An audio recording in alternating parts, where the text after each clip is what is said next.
કવિ ભાવેશ ભટ્ટની એક મસ્ત નવી ગઝલ.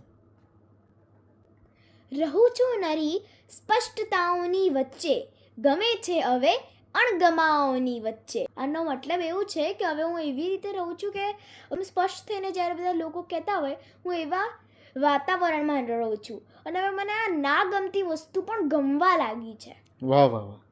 રહું છું નરી સ્પષ્ટતાઓની વચ્ચે, ગમે છે હવે અણગમાઓની વચ્ચે. વાહ.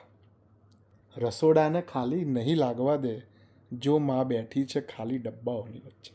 જો માં બેઠી છે ખાલી ડબ્બાઓની વચ્ચે. રહ્યા ચૂપ ફુગ્ગાઓ વિસ્તાર બાબત, રહ્યા ચૂપ ફુગ્ગાઓ વિસ્તાર બાબત, હતો મામલો ફેરિયાઓની વચ્ચે. વાહ.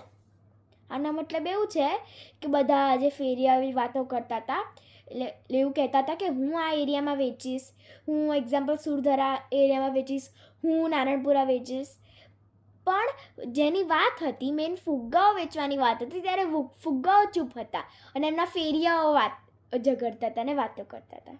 વાહ. આ અમારી સમજણ છે આ શેરની કે જેની વાત છે એને કોઈ તકલીફ નથી અને જેને કશું લાગે વળગતું નથી એવા બની બેઠેલા ફેરિયાઓ નાની નાની વાતમાં ઝઘડે છે અને આ મારું આ તારું કરે છે.